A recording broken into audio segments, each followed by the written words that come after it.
with Microsoft, and I do talk on policy for Microsoft.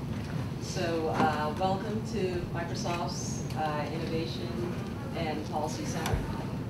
It is a place that we welcome discussions around the intersection of policy and technology.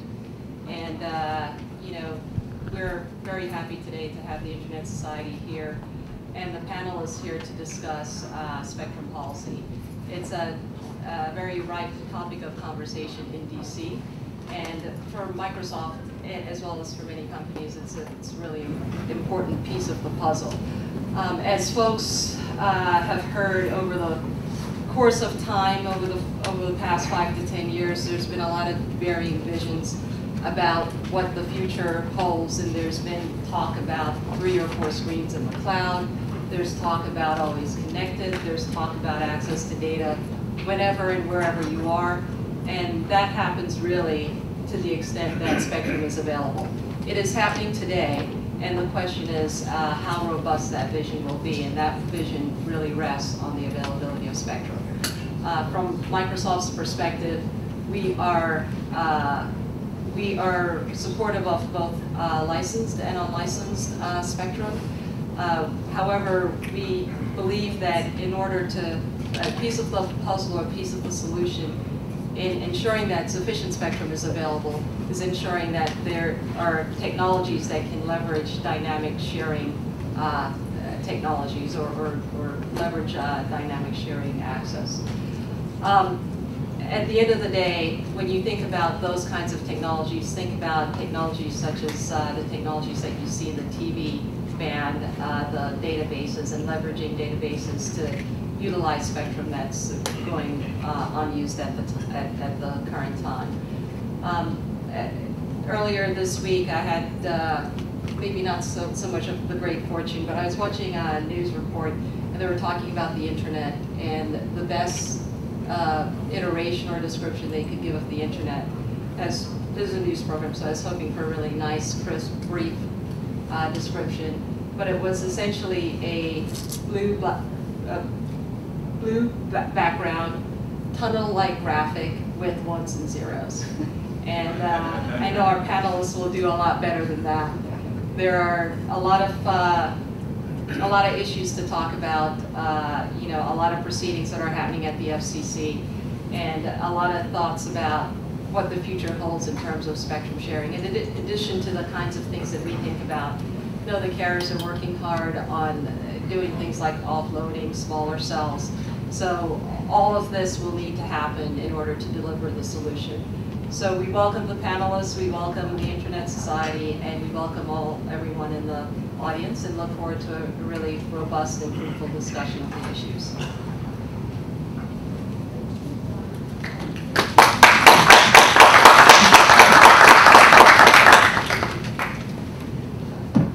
Hi everybody, and thanks for coming.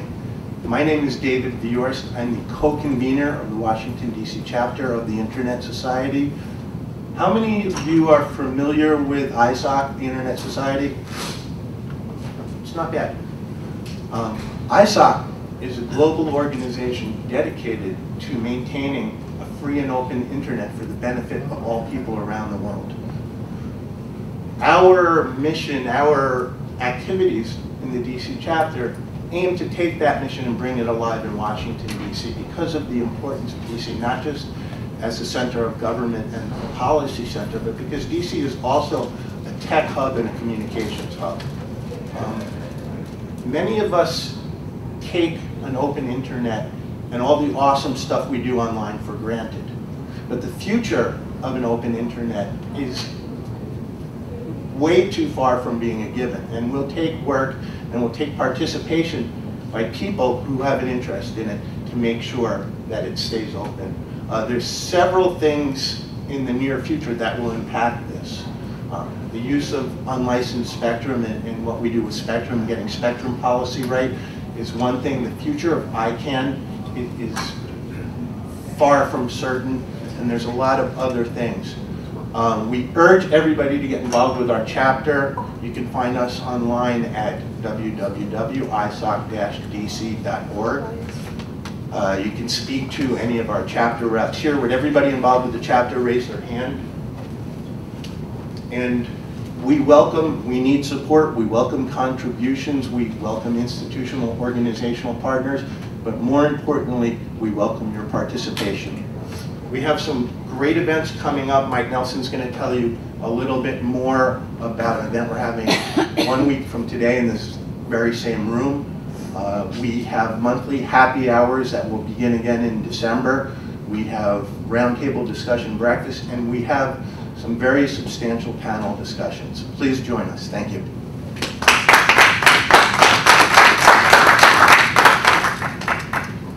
I'm Mike Nelson. I'm a Principal Technology Policy Strategist here at Microsoft. I've been in the job for about 2 months, and I'm very happy to be able to help organize this event using Microsoft Space to showcase one of the most important debates for the future of the Internet.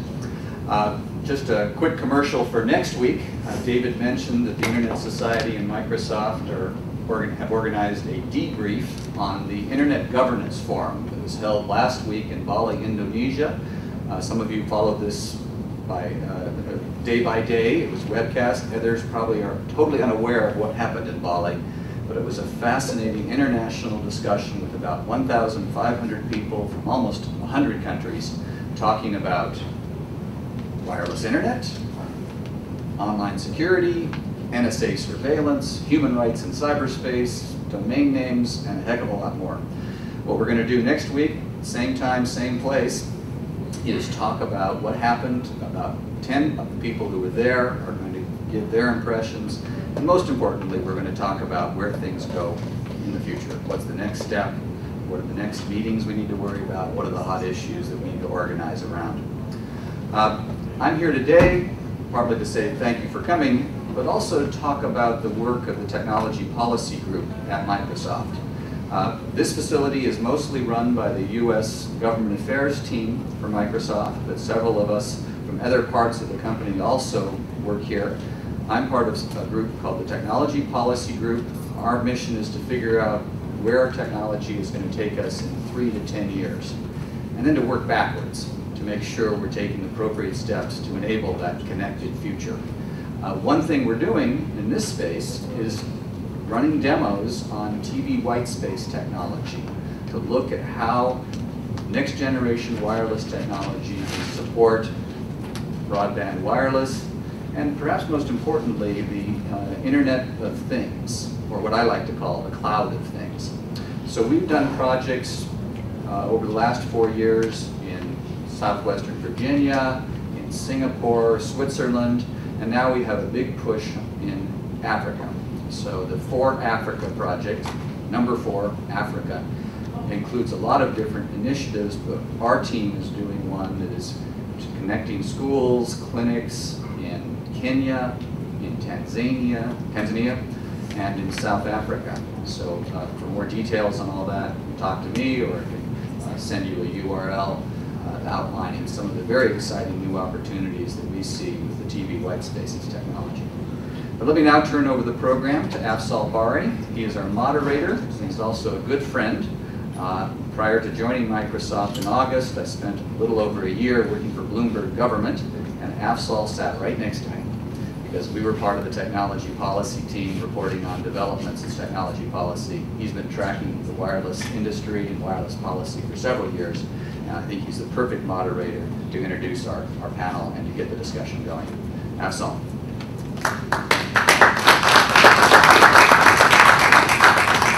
Good morning, everybody. So my first question is actually not, before I introduce the panel, it's not for the panel, it's just for everyone here. It's just as far as to level set, how many here are, consider themselves spectrum wonks or reading FCC filings or,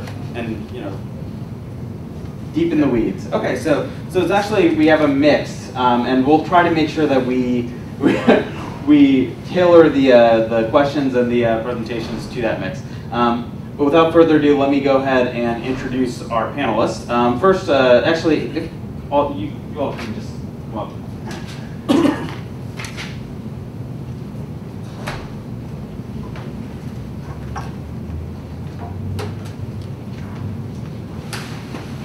So on the far left is Michael Calabrese with the New American Foundation.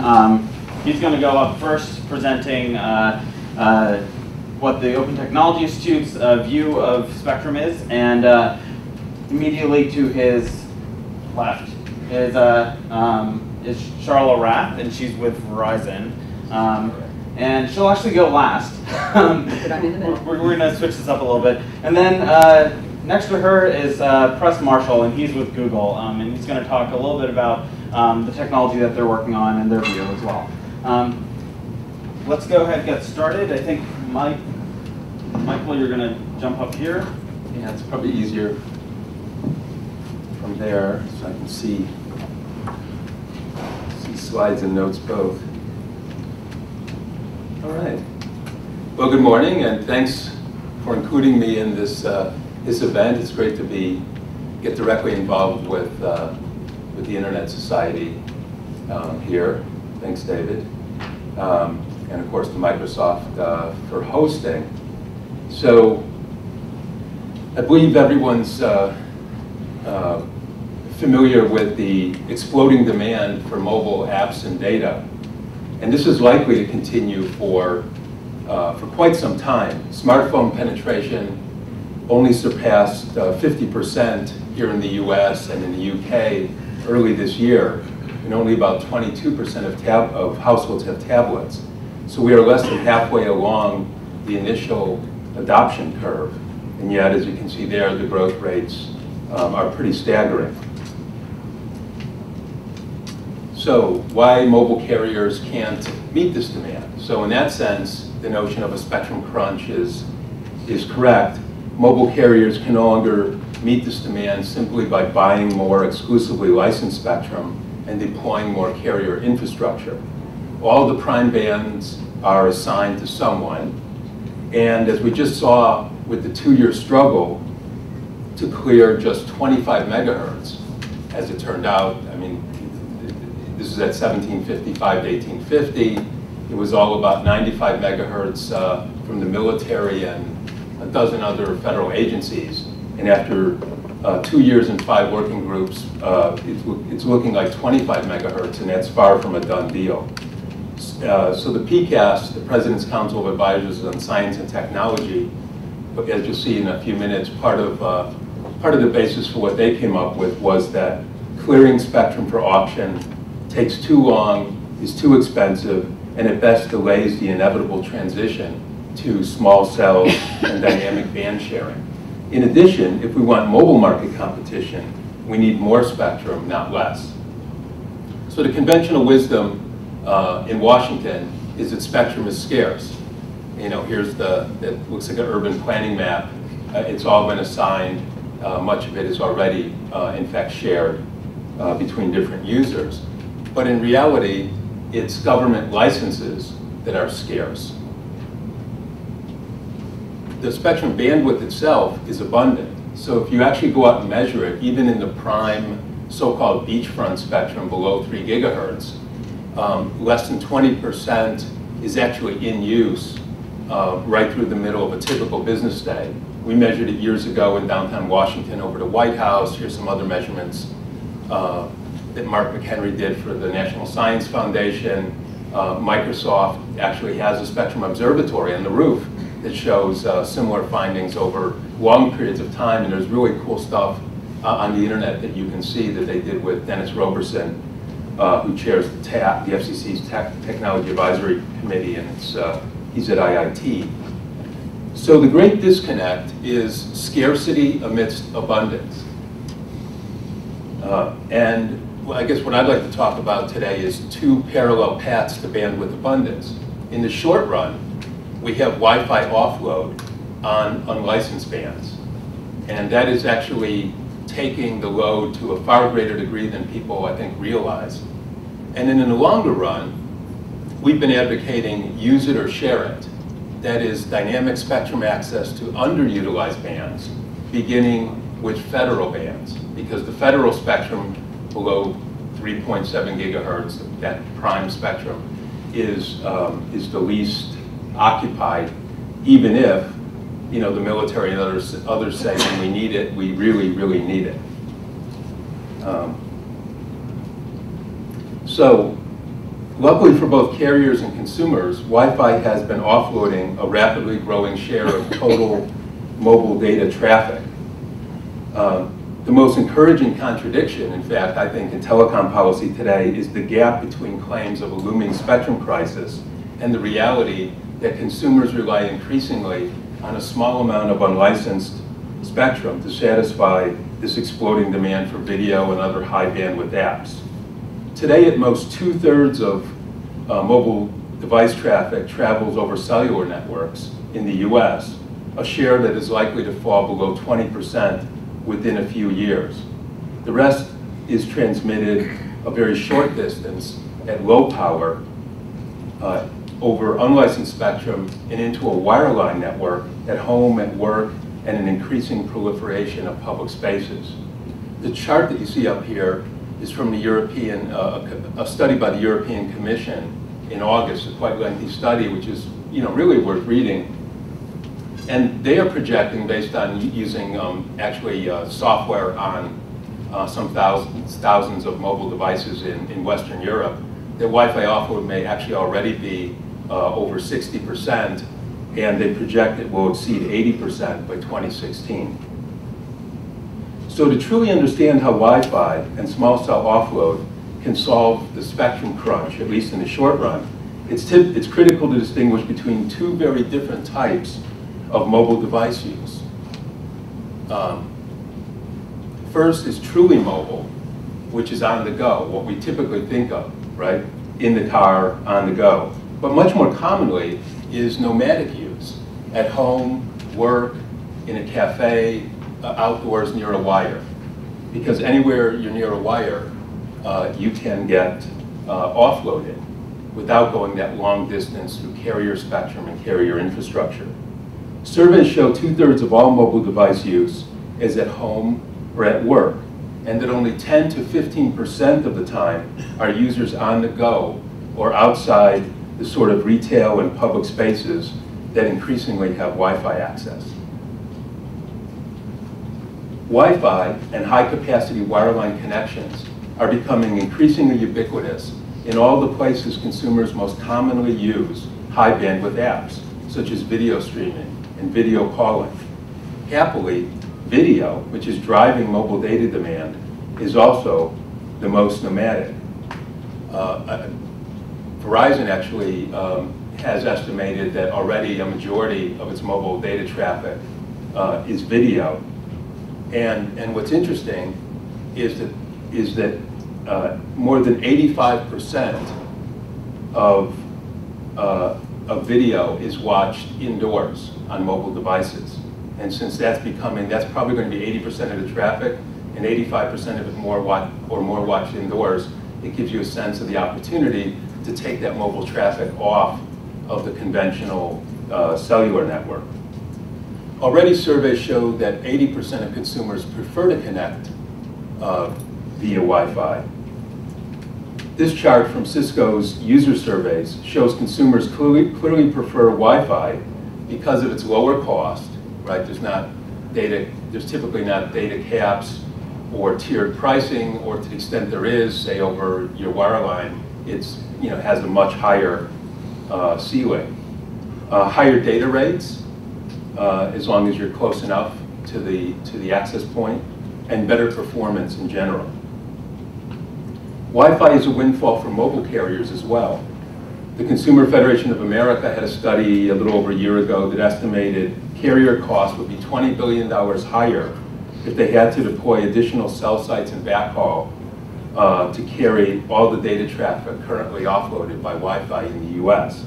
In Europe, the European Commission study I mentioned estimated that in the 27 Eurozone countries, that savings is 35 billion euros today, and that will rise to 200 billion euros a year by 2016. In short, small cells and open spectrum can maximize spectrum reuse and distribute the cost of backhaul and innovation to the edges of the network. Although the overwhelming majority of Wi-Fi offload continues to be self-provision at home, at work, at Starbucks, in Europe and Asia, another disruptive trend is emerging. Wi-Fi networks are being built out by wireline ISPs and are blanketing high-demand urban and suburban areas with literally millions of hotspots, creating clouds of connectivity. In the UK, British Telecom, the Mob Bell of England, strictly a wireline provider, has already turned 5 million of its wireline customers into public hotspots. Opening your connection to all other BT subscribers is the default option.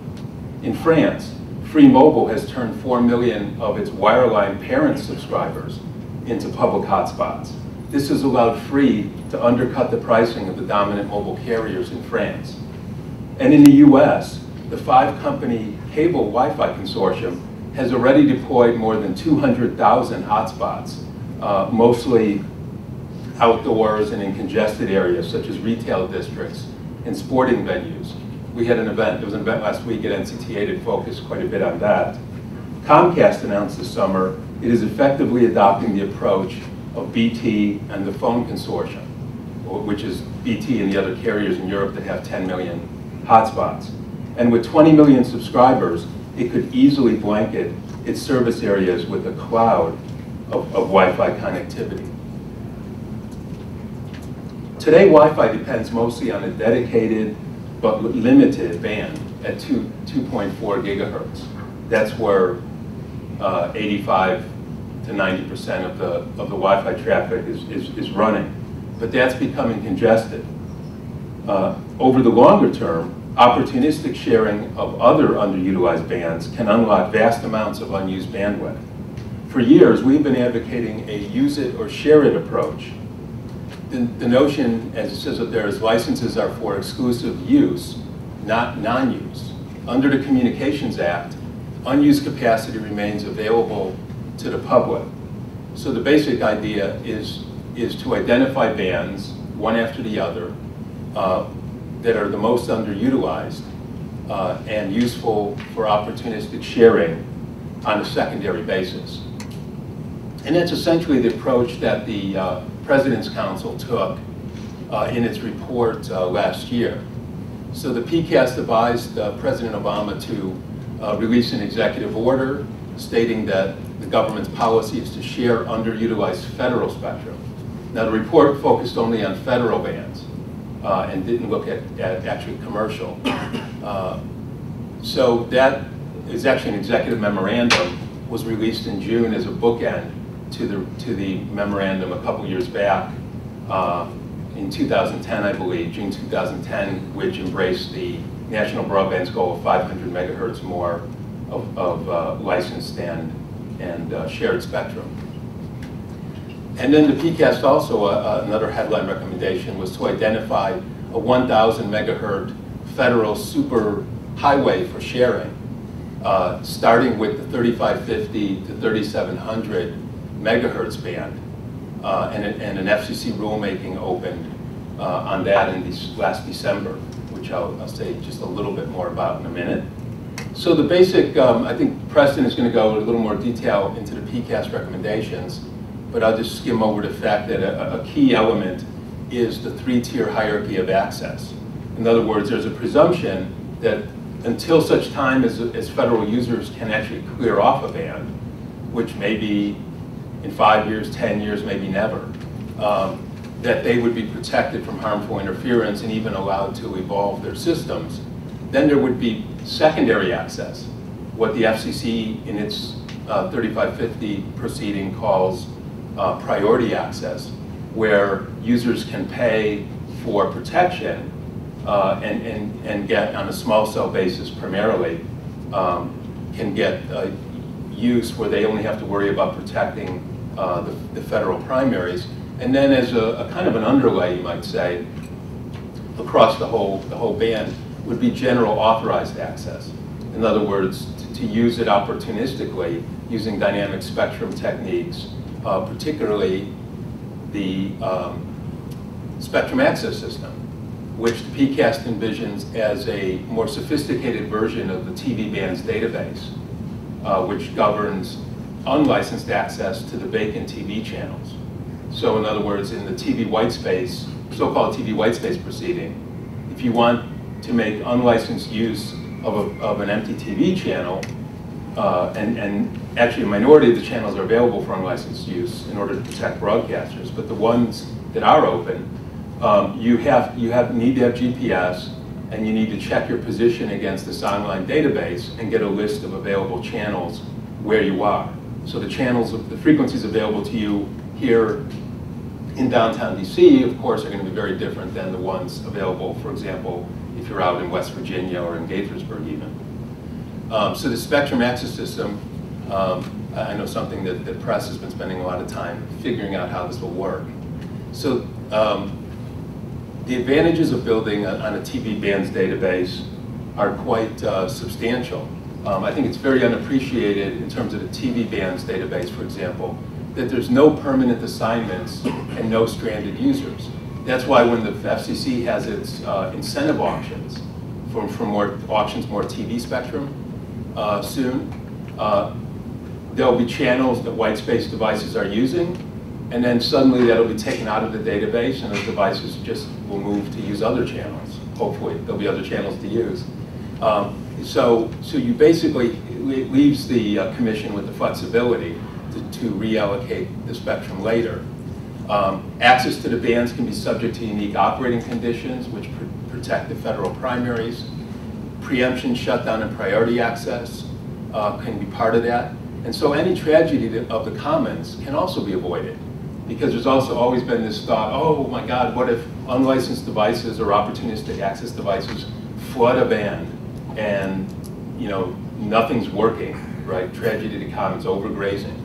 But that doesn't need to be the case when you have a database that is monitoring the usage and can regulate. And maybe you can't be the number 100 device, at the corner of Connecticut and K. So finally, I'm going to just mention just a minute here on this 3550 proceeding because it's active.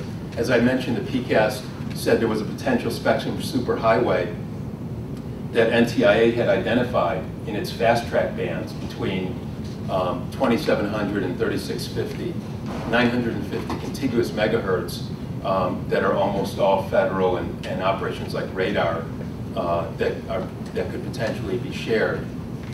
So in terms of what's next for white space in its broader sense, we currently have the 3.5 gigahertz NPRM, what the FCC is describing as, or has proposed as, a citizens broadband service. And these quotes are from the NPRM. The FCC modeled the proposal on the spectrum access framework proposed by PCAST, three-tiered licensing and interference protection based on protecting federal primaries. In this case, it's mainly naval radar, Navy radar, mostly offshore on ships. Priority access, they proposed actually a very constrained view of priority access being indoor for mission-critical uses, like in hospitals, public safety, and so on. That's likely to be expanded quite a bit. And then general authorized access, which is opportunistic, but must register with the spectrum access system. Think of it as being very much like unlicensed access to the TV white space channels. And then finally, the spectrum access system will control that. And the other way we're expanding on license right now is the pending 5 gigahertz proceeding, which the bottom line is the bottom line.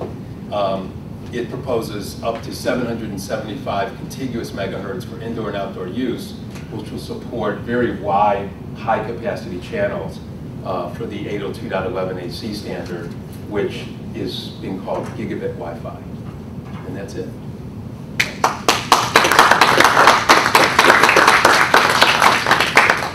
Thank you, Michael. So before we jump to press, let me just ask one question about this, and we'll open it up for audience questions after all the panelists have had a chance to speak. But so you've talked about a lot of different areas, a lot of different NPRMs, a lot of different proposals. Let's focus on Wi-Fi offload, right? So could you just, in 1.5 minutes, say, what needs to happen for your proposal to actually become a reality, and are there any other public policy actions that need to be in play for Wi-Fi offload? And to to take off the way that you want? Yeah, I think primarily to make more spectrum available for that, make small cell and unlicensed band sharing, just more prevalent and at a variety of propagation characteristics. That's why it's very important. I didn't go into it, but also the TV white space, the unlicensed access to the TV band, despite the incentive auctions, we need to make sure that there's at least a minimum amount of that spectrum available in every market, because that's low band, wide area, high penetration spectrum, which is not for capacity, it's for coverage. But then for capacity, making sure that 3550 proceeding, the Citizens Broadband Service, making sure that there's opportunistic access available for edge network devices like consumer routers and so on. As I said, most Wi-Fi, 95% is self-provision, and so consumers should be able to get routers that build opportunistic access through 3550 in, and then 5 gigahertz also, making sure that we don't have that chopped up the way it is now, contiguous for much wider channels, much higher capacity. Okay. So if I can encapsulate that, it's taking future spectrum that might otherwise be licensed or auctioned and allocating some of that for unlicensed use, and in a nutshell, right? Yeah, although relatively little of the spectrum I just mentioned would be auctioned. Okay. It's not even above 3 gigahertz, it's typically not even in demand by carriers for the conventional business model. So I think you'll be hearing maybe from the other speakers, there's pretty good consensus on making the 3550 band, for example, available for more shared small cell use on a very granular basis. Okay, great. Russ? Okay. You up here or?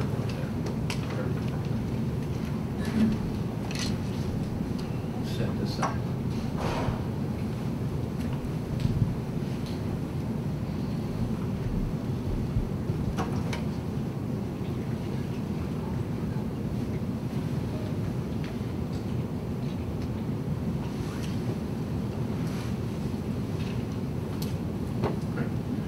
My name is Preston Marshall. I'm from Google, just recently joined.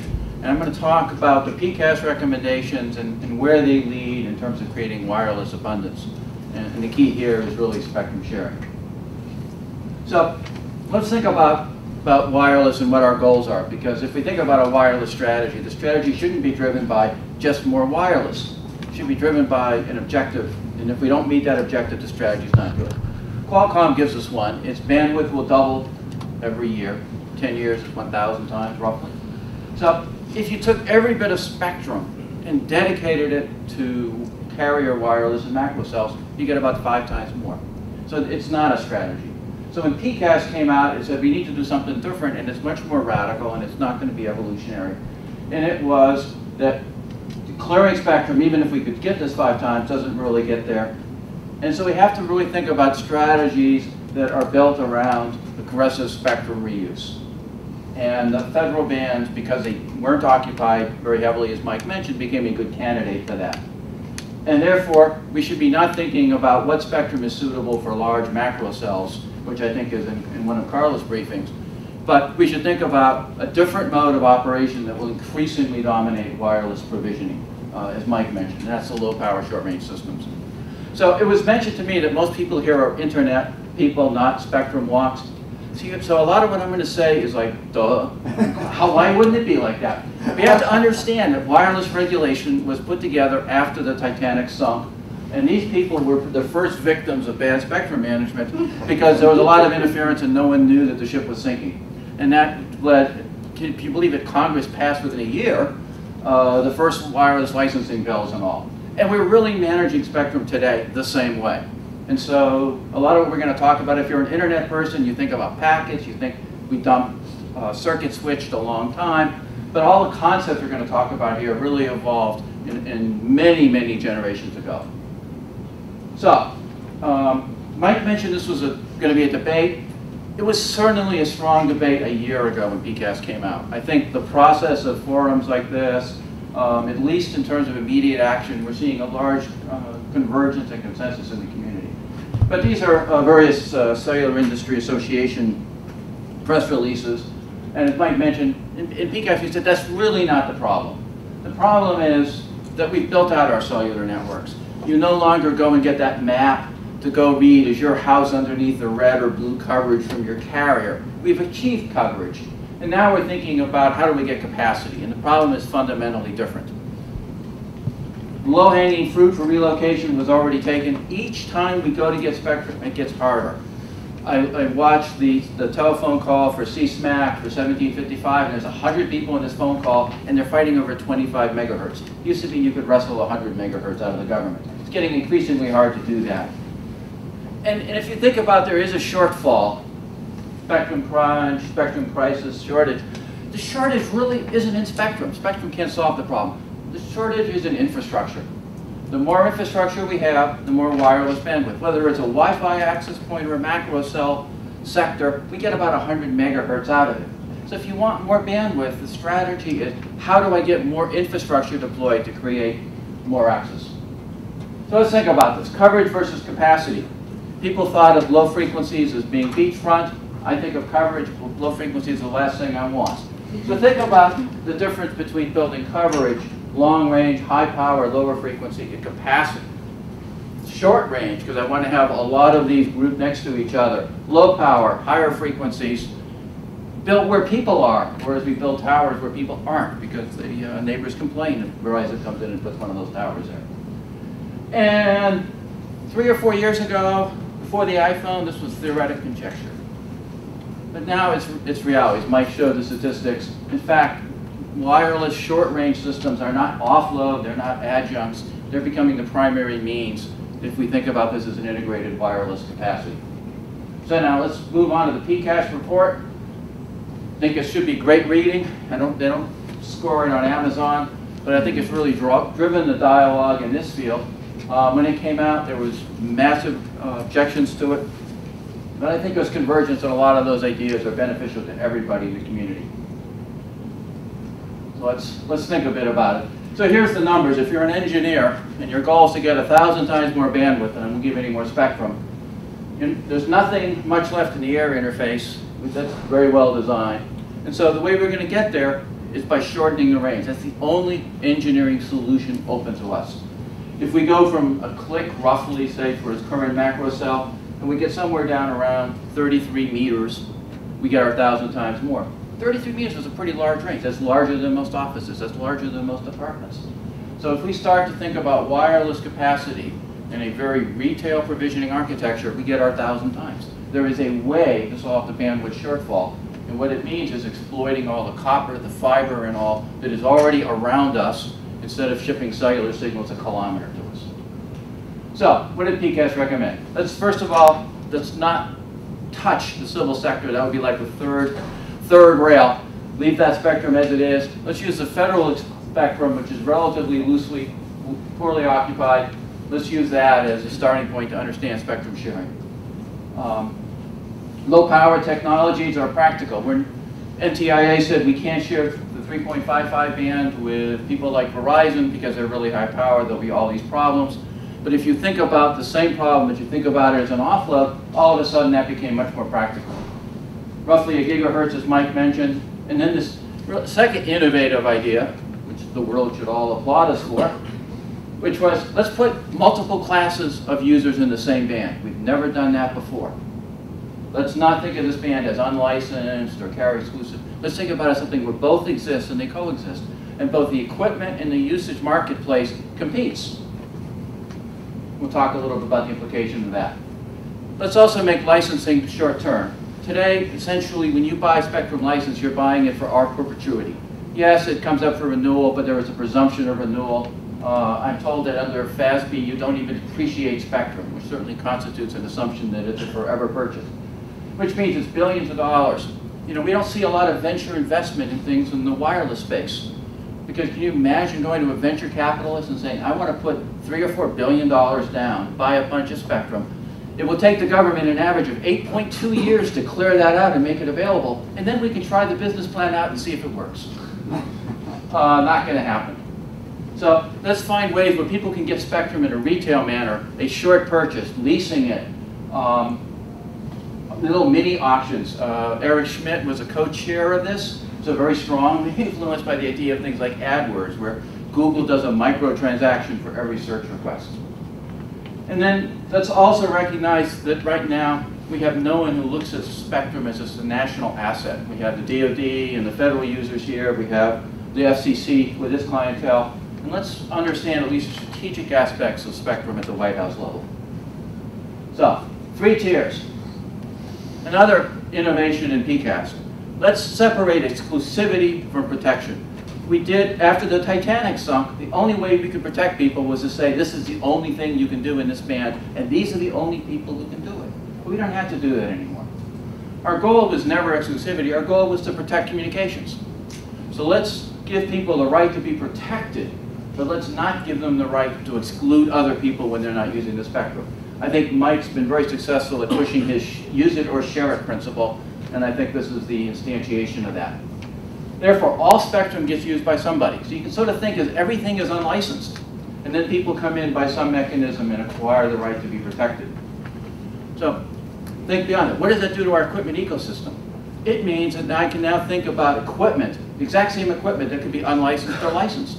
I could buy an LTE base station, and if I could put the infrastructure, I could use that as instead of my home Wi-Fi. Verizon could decide it really wants good Wi-Fi service and could buy protection for it. These two become independent. I personally believe LTE has a lot of advantages for premises communications. Today is unaffordable. We sell hundreds of millions of dollars of Wi-Fi base stations. We sell very little LTE base stations. But if we had a consumer market for LTE quality equipment, then we could bring the cost of these two systems down. We could have a more seamless Wi-Fi experience. These decisions become market-based rather than partitioned by regulators. Which is the right technology? No idea, but we'll find out because they'll both compete in the same market in the same spectrum. So there are a lot of arguments against this when this first came out. For about 6 months of my life, I spent going around to various industry forums kind of arguing with the cellular industry. One of the points was industry will not invest unless it's got exclusive access to the spectrum. The very same people who are sitting arguing this were sitting doing press releases about their investment in Wi-Fi offload. Enough said. It depends on technology that's not there. We're talking database and clouds. Very clearly, we've got a successful experiment with TV white space. And we've developed the technology so we can move that out. And the wireless industry needs exclusive access to all possible protection. I think we have to think that wireless is no longer the carrier industry. Wireless is now an integration of a lot of technologies delivered a lot of different ways. And so what we want is a system that balances those usages to create wireless. It's not hobbyists versus serious people. And so having an architecture which allows both to coexist and let the market decide the balance for those really is a more appropriate way to think about an overall national wireless architecture. Shared access. So it's advantages. I now have LTE available to potentially a lot of consumers. The security features, the authentication features, the quality of service. We have high volume of unlicensed devices actually benefits the carriers because if consumers adopt LTE base stations, then we develop an ecosystem in those components that matches the cost points of wireless. And whatever it is, whatever technologies emerge, we have an opportunity for all new kinds of players to get into the game. You can have community LTE. You can have private LTE networks, for example, machine-to-machine world, which wants protection but can't really afford the cost. You can deploy private LTE. High quality of service Wi-Fi networks, premises-based wholesale LTE. A whole lot of business options open up in this model that cannot exist in today's partitioning of totally unlicensed and totally exclusive. So just to go through a little bit of the history, Mike mentioned the debate. This is sort of the history of the debate. PCAST put this out, by and large. A lot of support from the different aspects of the administration, including the National Economic Council. FCC issued almost in parallel the NPRM for 3.55 gigahertz. Severe resistance from the cellular industry. I think now that resistance is starting to change. The House had a hearing. I was actually the representative for the report. FCC's NPRM presidential memorandum came out, basically mandating the core features of the PCAST approach. And sort of to show how this debate is converging, AT&T and Google have a letter of support for spectrum sharing, at least in the 355 band, supporting the idea of 3 tiers with broad eligibility into those tiers, the spectrum access database, the small cell exclusion, protecting incumbents only, that is, the government shouldn't protect the small cell, let us worry about how to protect it, you just worry about your system, and then the lightweight auctions. One of the principles of PCAST was you shouldn't just auction spectrum off unless you know people want it. So everybody comes into the band. If you have a conflict between users and they want to bid against each other, they so do it. But you're doing an auction on demand. You're not just going to go say, let's split up the country and then decide what we do later. They only arise when you need to have mutual exclusivity. So it's sort of more like a derivative business than carving up census districts. So this is sort of where we stand on this. There'll be another version of the 355 NPRM. It's really the first step. But don't think of the 355 as the objective for this. The objective for this is to go and move through eventually a gigahertz of spectrum with a broad class of properties where 355 is the easiest, not easy, but easiest to go and converge. And where that policy is successful, it can then move into other bands and other properties. Right? Thank you, Preston. And in the interest of time, I'll ask you questions later when I do the panel, and we'll let Charla tell the audience why you're wrong and Michael's wrong. I don't know. I don't know. Could somebody pull up my? I just have a. I think somebody's. Okay, great. Just No.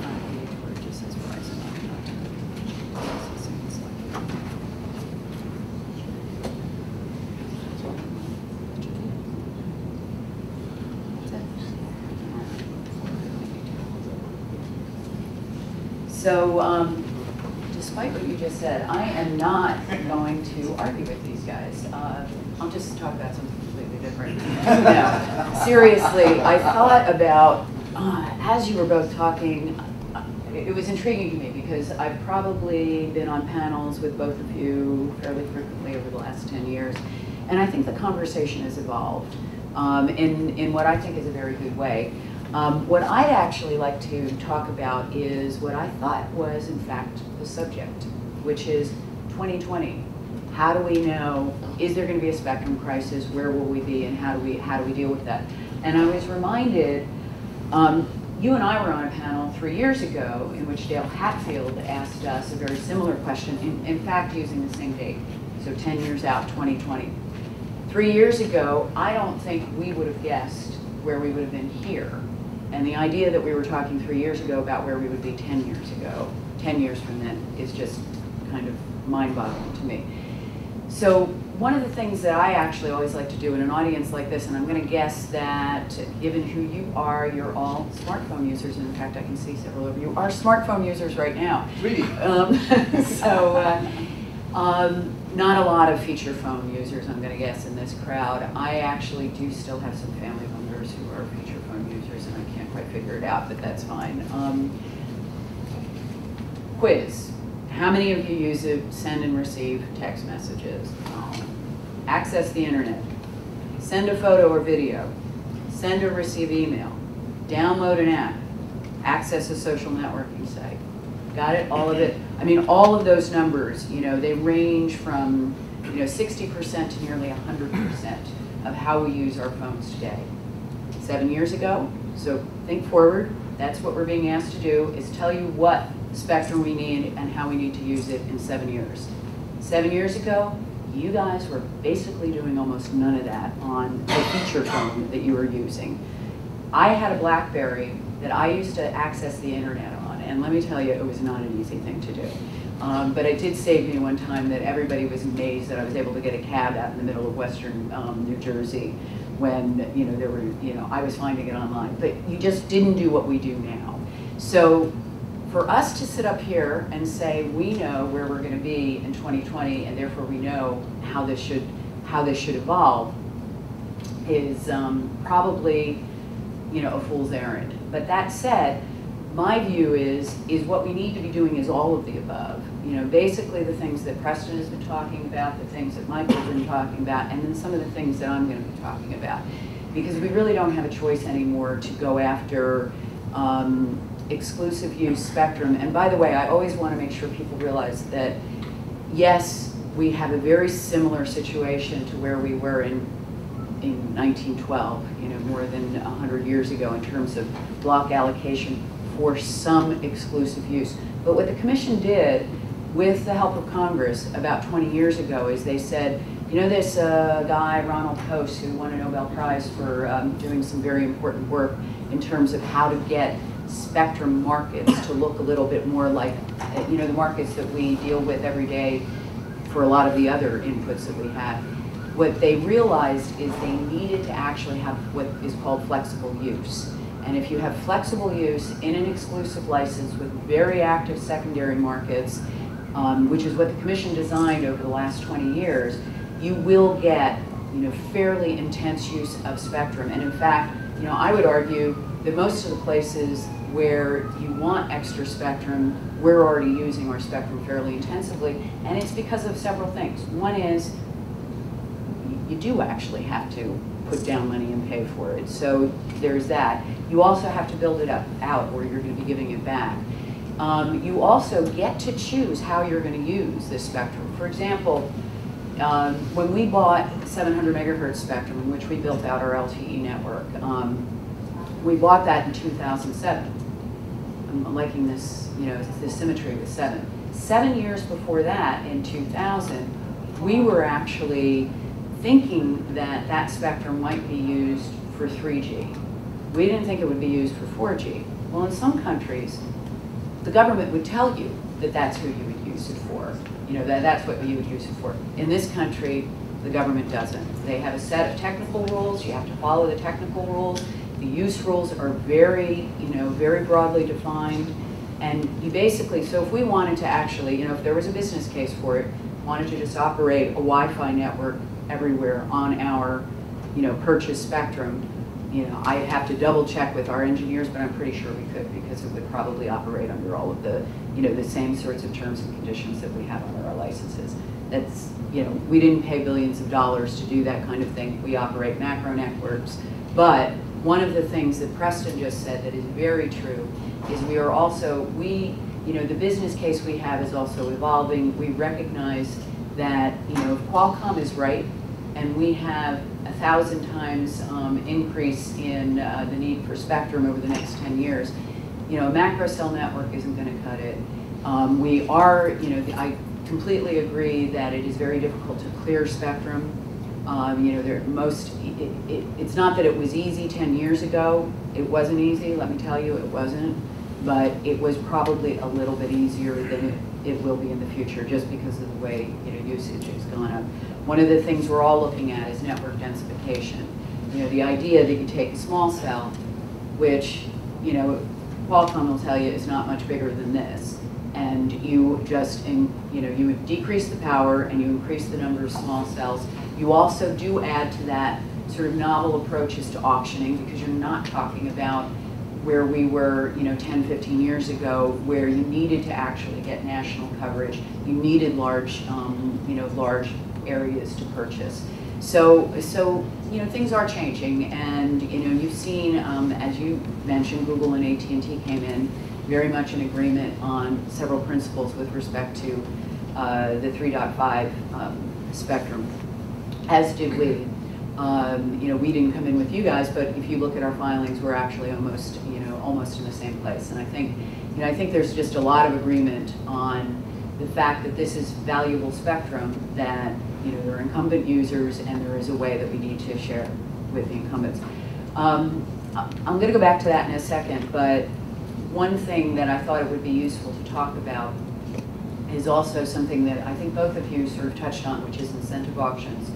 And this ties into just an overall, you know, I am basically a policy wonk, and this has been something that I have actually had on my table for years about, getting more spectrum, you know, if you are going to have exclusive use for some spectrum, you need to make sure that it is flexible exclusive use. So in fact, what incentive auctions are about is taking a use, and in what's going on right now is we're all talking about the broadcast incentive auction, so we'll use that as an example. A use that may or may not actually have the sort of long-term value that, say, a more flexible use, mobile broadband would be one example, but it doesn't have to be mobile broadband. So what the commission said is what we'd like to do is offer up a way to say, you know, broadcasters, if it just, you know, if your time is over and it's time for you to move on, you know, maybe what we should do, instead of trying to go after your licenses and do what we did in the DTV transition, which we just forced you to go off, maybe we'll say, why don't you come to the table and offer it? If it offers at a good enough price that we're able to put together a band plan and then resell it, then so be it. We've actually used the market to allow this to take place. Now, what we don't talk about is that the commission was not only given permission to do this for a broadcast TV auction, they were given permission to do this with any number of bands. And I would argue that for a lot of the things that you're talking about, Preston, there are bands that are being used commercially that the better thing to do would be just to get them out there for flexible use rather than to try and share. Because if, essentially, to continue a use that is inefficient and ineffective is just, from my point of view, an economic point of view, just doesn't make any sense. So the commission has this, they now have this tool in their toolbox. It will be a very complicated auction. We're probably not going to spend any time talking about that. But, you know, I have firmly believed that anything worth doing is going to be hard. And if you were where I was 20 years ago talking about the first set of auctions that nobody even thinks about anymore, we just hold them and they just move on, everybody was saying the same thing. Oh my gosh, you know, can the commission actually conduct this auction? This is so hard. It's never been done on this level, this scale for a government good before. Well, 20 years later, we don't even think about it. I think, you know, the commission is in a good position to hold incentive auctions and make them work. And they'll work for broadcast, and then what we'll see is we'll see a series of them. It's sort of, you just need to clear the underbrush, which then pushes me over to the government side. While, you know, we actually, you know, I'm not sure you noticed this. I mean, you and I had a lot of private conversations about it, but we didn't publicly come out and say we didn't think the PCAST was, you know, a good thing. We just basically said, well, this is interesting. We think there are a lot of interesting ideas. Yeah, I know who you were talking about, but I just wanted to make clear we weren't one of the ones that said anything, you know, negative about it. We just felt like there were a lot of efforts going on right now that the government needed to be focused on, which was clearing, you know, government spectrum. To the extent I have a concern about PCAST, I think it assumes that it's okay to have an efficient use of spectrum. And I know you probably disagree with me, but that's where First question. that's where I'm going to show you. This is what we're supposed to be sharing with the federal government users. Now, that's all naval radar that, you know, to look at this map, you'd think it's on 24/7, 365 days a year, covering 60% of the population of the United States around every coastline that we have. That's great. So okay, I'll go. You know, you know, it looks like Chicago's fine, which is a big market. That's good. Detroit, Kansas City. You know, so there are some big markets. You know, 40% of the population. So I just want to say that when you're sharing with government, this is a lot of what you get from the government. Now we are working this process. All of us are working within the confines of the 3.5 to say, you know, there might be a better way to share, particularly because this was based on macro cells, and if you do small cells, it'll be a different story. And I don't want to suggest that government doesn't have legitimate missions, but I do say from experience, having worked this process for a number of years, on both sides, by the way, that it's very hard to move the government in a particular way because they do not have the same sort of commercial incentives that we do to use spectrum efficiently and to actually, it just is so. I mean, you can't expect the government to do that. And their missions are important, but what I think needs to come, and maybe there needs to be a PCAST-like report on this, And in fact, I think something is going to be coming out of the federal government, hopefully in December, that talks about market-based incentives for federal government use. Because I think that is a critical component of, if we are really going to get enough spectrum to meet all the demands that we all seem to think that they're going to be in every way, wireless, unlicensed, licensed, exclusive use, maybe a lot of shared, we're absolutely going to have to look to, to providing additional incentives for the federal government to clear spectrum, move, use, to use the money that they get from auctions, perhaps to use, to buy, better equipment. It's a very difficult problem, but it's not an intractable problem. And, again, getting to it's too hard to move them.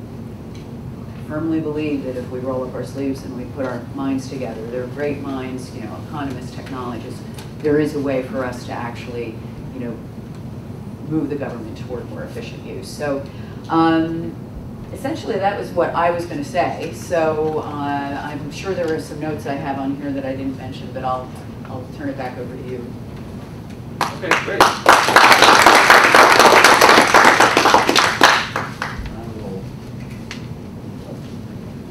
That's fine. Okay. Just to be fair. Okay. So let me just kick things off. Do either of you have comments that you wanted to jump in with, or? I think the idea of markets is right. But the comment Charlotte made was that PCAST wasn't really market friendly. And I think actually it is a next generation of markets. I think what it does is that markets shouldn't be a one-time, that they are recurrent, that they are short-term, that it's not that you were the guy who had the most $1 billion 30 years ago, but it's a continuing one that makes not only do you have to be right once, but that you have to continually have the best market solution. I think PCAST was extremely market-oriented, and it actually then allowed the government to participate in that by creating a revenue stream that didn't flow into the Spectrum Relocation Trust Fund that could actually create the marginal benefit of federal relocation. Mm-hmm. So the idea was, if the federal government can see Spectrum selling for X amount of money, then they can take that money and turn it around and use it as O&M. The problem is Spectrum Relocation Trust Fund doesn't match well the way the government budgets.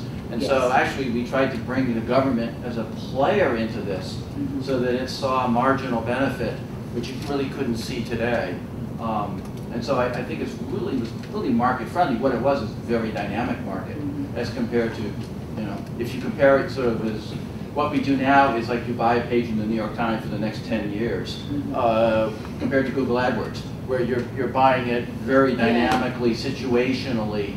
I would agree with you on your comment that there's a lot more low-hanging fruit. I think the problem we have is we still don't have the ability to build very broadband cell phones. And so part of the reason why PCAST didn't go there was you still have to have national bands. We didn't think you have to have national, like carrier owns this frequency and that frequency. Like when you buy a cell phone, you get this list of what frequencies are on each one. But at least there had to be national commonality. So buying up odd licenses all over the country, unless you could reband them, didn't look like you got there. So therefore 355 and the federal bands were at least contiguous, adjacent, and they were all nationwide. But I think everything you said there is true. But I just think we're one generation of technology away from being able to exploit it. So in the interest of time, we have about 15 minutes left, right? So let me go ahead and take audience questions, and I'll jump in with additional questions if needed. Yeah. We have the first one here. And so, you could just introduce yourself. Jim Snyder from ISOC. A comment and then a question. The comment is to Charla. What spectrum auctions are about, in addition to clearing the underbrush. Could we take one of those mobile mics? Okay. I think he's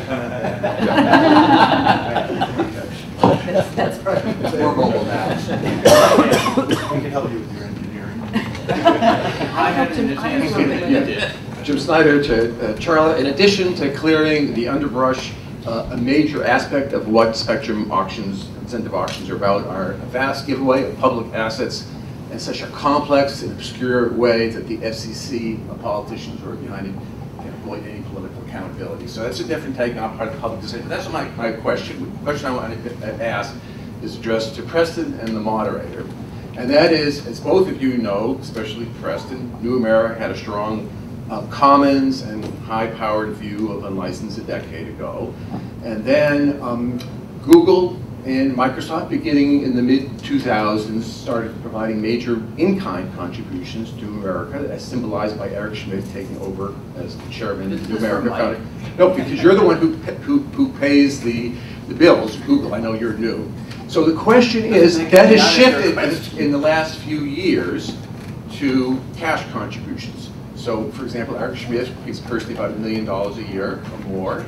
And on New America's website, Google's up to $1 million a year, and Microsoft's up to $250,000 a year. And the question is, do you know what percentage of that goes to OTI, and specifically, Mike, I believe he has this program on his own, goes to Mike and OTI. Now, in addition, Google also used to provide, I don't know about Microsoft, daily consulting fees. I was one of the beneficiaries at $2,000 a day. I don't know if you're still doing that now that you're giving cash contributions. But could you just articulate Google's and Microsoft's relationships with New America, specifically Mike and OTI, in terms of financial contributions? And if you know what percentage of their funding actually comes from... I have a very short answer to that. No idea. Yeah, and I have a short answer as well. So Mike Nelson introduced me earlier. So I'm actually not with Microsoft. I'm with her government. So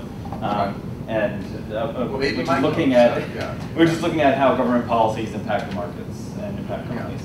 So you don't know. I would have no idea about a quick comment that, I thought Jim knew this because Jim worked at New America, and he asked a similar question last week. I didn't get the answers. I figured I'd ask that. That's why. And actually, I wish that Eric Schmidt's the chairman of our board. I wish that his annual contribution went towards my work. Unfortunately, it's earmarked for our fellows program. The Google one. Some of our fellows write about technology, but I think Eric's been giving, on the, like you said, on the order of $1 million a year for the fellows program. But then Google also provides. And then Google's one of like 8 companies that makes a contribution to our OTI, but I think corporate contributions are less than 10% of the total. It's now the majority is government. It's always been heavily foundation, and we get a bunch of really relatively small company contributions.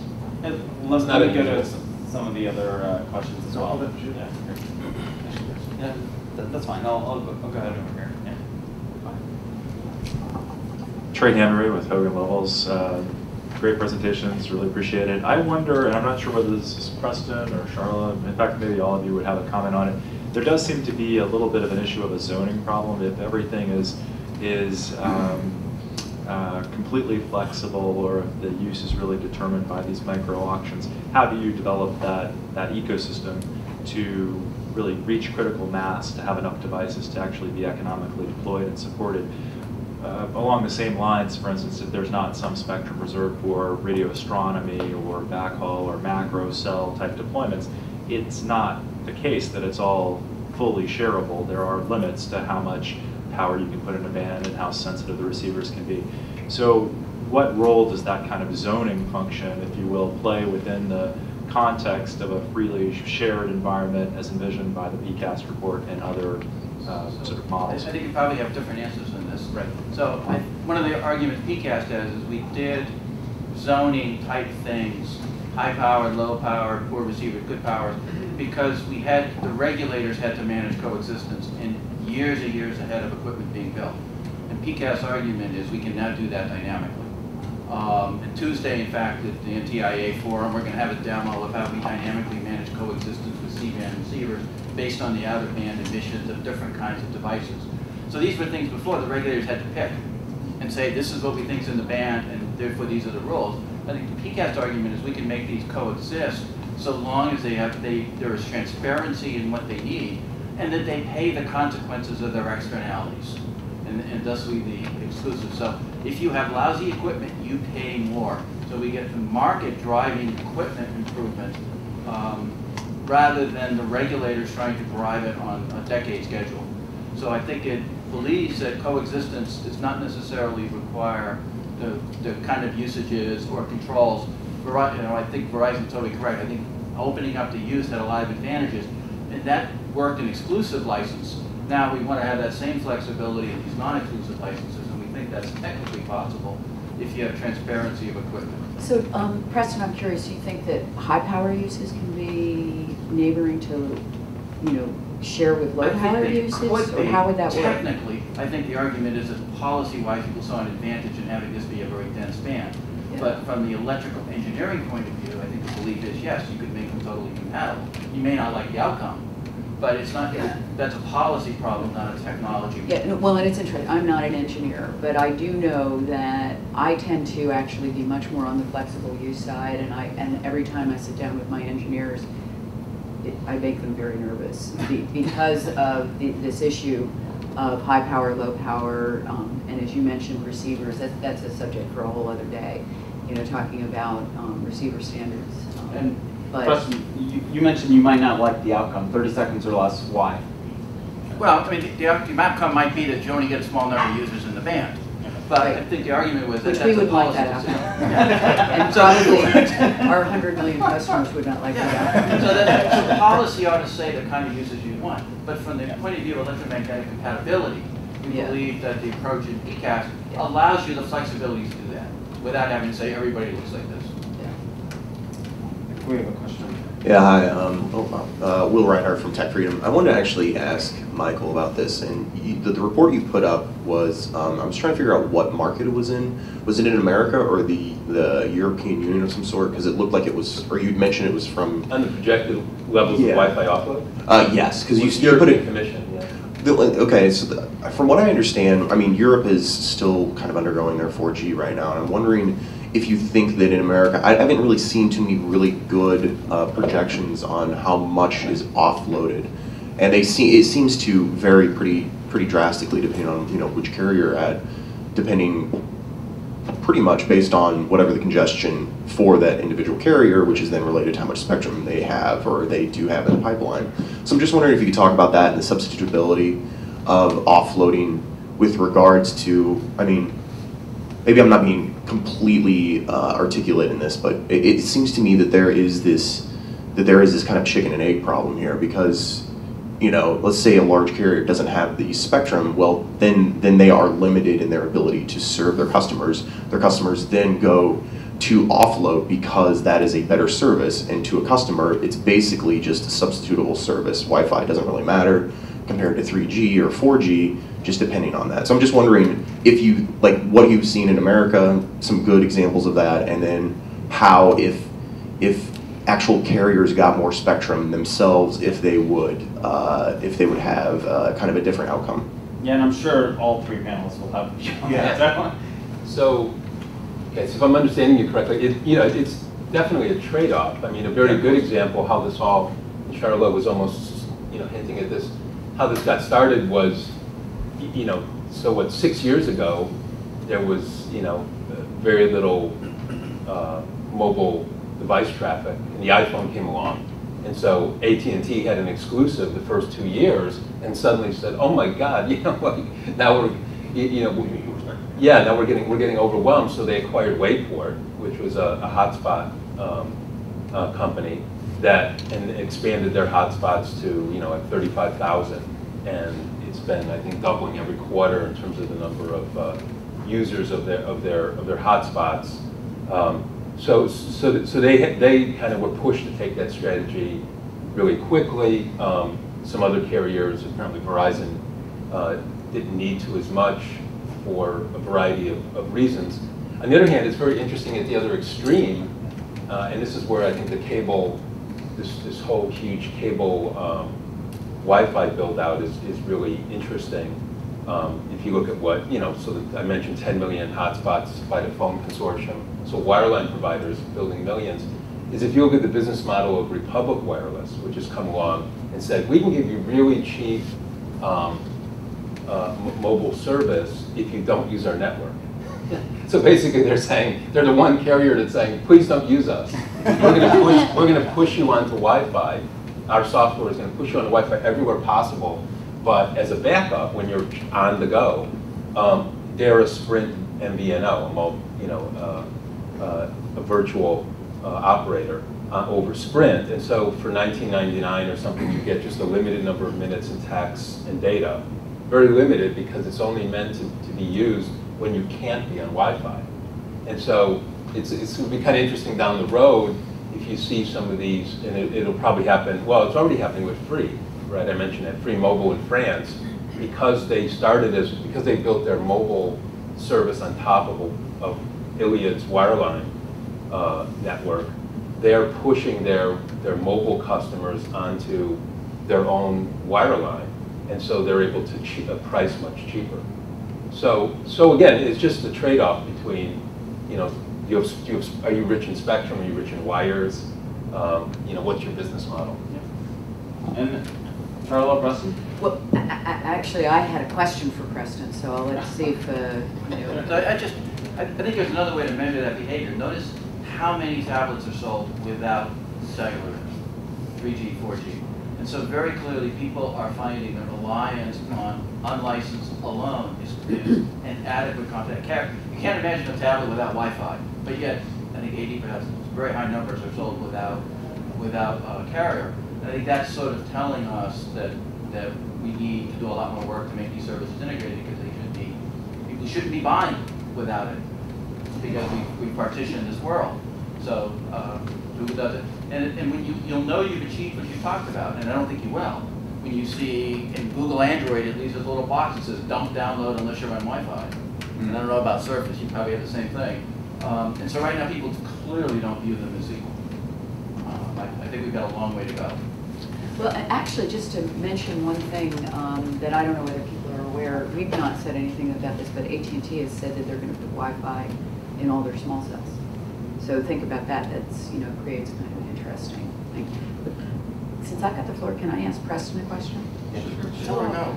We also have a couple of questions still in the audience too. Well, this is actually one that I thought would help people understand. Yeah, go ahead. So, you were talking about, a lot of us talk about unlicensed and we think about Wi-Fi.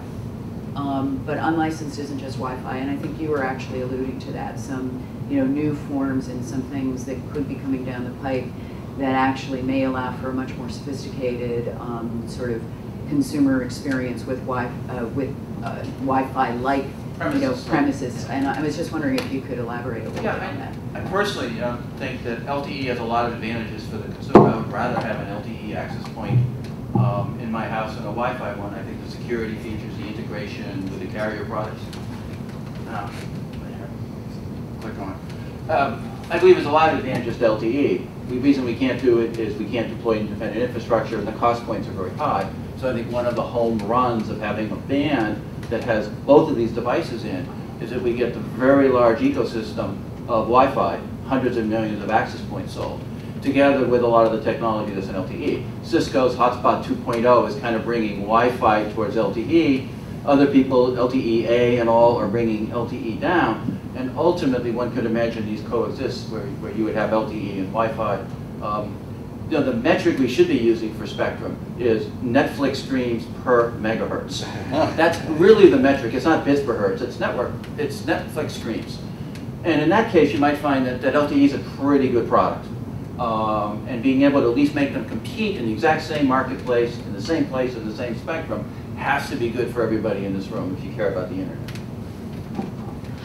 Since we don't have as much time left, we'll take a couple of questions at a time, so that way they can get answered. I also had a question. It's Judith Hellstein from the board member, council member of the ISOC-DC chapter. You mentioned Ron Carlson when you first started up in your remarks, and he talks about an efficient market, but sometimes an efficient market will not lead us to a competitive market with enough competitors. And so I just wanted to ask the panel about that, because it's a different question. Is like the most efficient use of the spectrum will lead the incumbent operators to be able to make the best use out of it, as opposed to the other players who are smaller. So that's a question I want to pose to the audience, and then we have some more questions over here. Very quickly, Roger Cochetti. I work with companies in the e-commerce sector, and one topic that comes into public view periodically and then kind of fades is the spectrum allocation for mobile satellite communications. During the 80s and 90s, a substantial amount of desirable spectrum was allocated for this purpose. And then in the 2000s, there was an effort to sort of repurpose mobile satellite spectrum to some extent. Could any or all of the panelists clarify what's the utilization level of mobile satellite spectrum, and what is the outlook for its use or repurposing, whatever the case may be? Thanks. You guys seem to be looking at me. I'm not sure, you know, clearly it's not on the level, mobile satellite, on the level of, like, you know, the 300 million plus customers of terrestrial mobile, but no, I'm actually not good. But in some ways, I don't think it was ever meant to be that. It was, you know, clearly, you know, rural areas where you couldn't get to. I mean, there's still, I mean, we cover, you know, 95+% of the population of the United States. And there's still significant areas of the U.S. that, you know, you have like one person per square mile or fewer. So that's, I think that's really in some ways the real benefit of an, you know, MSS. What's interesting is over time, a lot of them have found that the business case is difficult to meet without having some sort of terrestrial component in their spectrum. And I think that's what you've been seeing is, you know, move toward allowing extra flexibility. You know, there are probably other people even in the audience who might be able to answer the question better than I can, but my sense is that the FCC is still very strongly supportive of having, you know, strong MSS, and there still are, you know, some very good providers, but the question has become over time whether too much of that spectrum was actually, you know, allocated for that purpose, and they've made decisions over the last 10 years to sort of cut back on that. The difficulty is those allocations are made internationally. Mm-hmm. And so, you know, in fact, I mean, a lot of people don't even realize that the original PCAST 20 years ago took a sliver of MSS spectrum away from the international allocation. So we've been doing it for years. Mm-hmm. And I suspect, you know, I think there always will be an MSS, you know, industry, but I think more and more of them are trying to tie it in with the terrestrial component in order to just, you know, make it work. So I don't know if anybody else has. Yeah, and the MSS, I think it's worth mentioning that actually, so I think everybody's familiar, the National Broadband Plan had suggested or recommended you needed 500 megahertz more was the initial goal. And actually, mobile satellite spectrum has been the largest component of what's been repurposed for cellular use, for terrestrial flexible use, about 90 megahertz. Unfortunately, a lot of that is not usable at the moment. I mean, it's sort of three parts. The spectrum that went to light squared, which is currently not usable because of objections from GPS, which go back to what Preston said about, you know, here were guys who had basically free access to spectrum, and so they built wide open receivers because, you know, which can't stand having a neighbor. So light squared is hobbled. But the spectrum that is going to be used apparently very well is by Dish. Dish Network acquired out of bankruptcy of two companies, 40 megahertz, and Globalstar has also MSS spectrum, which is being combined. This is there, it's about to be released by the commission, combining it with the top 10 megahertz of the unlicensed band at 2.4 to create a sort of fourth proprietary Wi-Fi channel that they'll lease out for small cell. So in any event, basically the bottom line is most of the mobile satellite companies went bankrupt. Inmarsat is still doing great, but that spectrum is going to be, you know, much better used with the terrestrial component. We have time for 2 more questions. So I think we're at time, right? So, and did you want to? We're good. We started a few minutes late, so we can do an extra question or 2. 5 minutes to wrap up. Okay. So then we'll have the last. Let's take one question and then Yeah, give a this couple is minutes to wrap up to related be to- yourself. We'll run some. Yeah. Morgan Reed with ACT. Quick question for Charlotte. You know, it's interesting, we've been talking about shoving stuff off on a Wi-Fi or LTE. I love LTE, I agree with you on that. But could you talk a little bit about if we don't provide enough spectrum for you to be able to monetize, how do we take care of the middle mile? Because I'm already starting to worry about middle mile funding, getting the rights of way, getting the ability to pull the fiber. So you might have it great to your home, but if it's constrained, if there are too many Netflix, as you said, being downloaded from the Wi-Fi access, somebody's got to pay for digging up the roads and putting up the microwaves so that we get effective middle mile.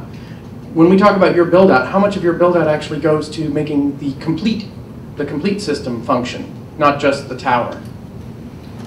Yeah, and actually, I mean, you raise a really important issue, and I'm not even sure I have an answer to that, because I do think, one of the things that, in fact, we're looking at with respect to small cells is how to actually get it out of, this is so off topic in a way for this group, but things like historic preservation that make it very difficult for you to actually build, a full tower site, whether or not those rules should apply to, the small cells. But all of the types of things that you're talking about, bringing fiber, as far as you can possibly bring it, into the cell site, further into small cells, are, critical issues. I mean, we actually, but it's also incredibly costly to do some of those things. And, I'm not really sure I've got an answer other than we're working all the issues and kind of keeping, here we're talking about spectrum, but we've got a lot of people who are actually working on exactly the kinds of issues you're talking about to make sure that we can even deploy.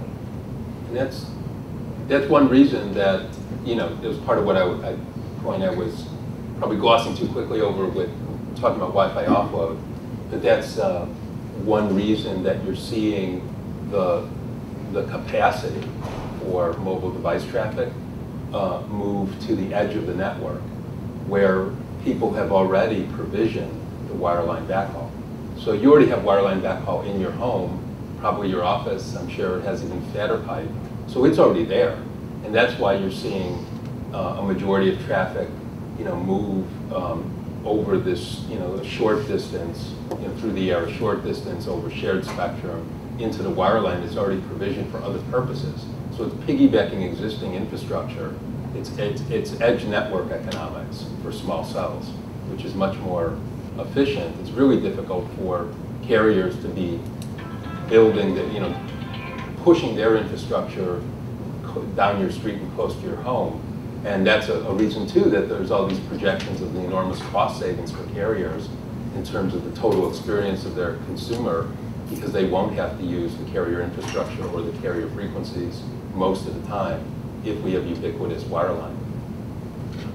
And actually, unless you have anything. Okay, so actually I think that's a great place to end, because, and one of the reasons is middle mile could be an entire panel in and of itself. Wi-Fi offload could be another panel in and of itself. These could be separate events that the Internet Society could host.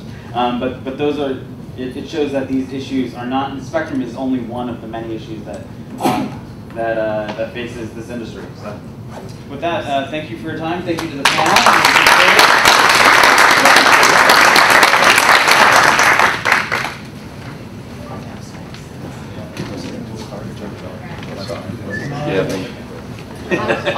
Sorry, I was always thinking about the remote.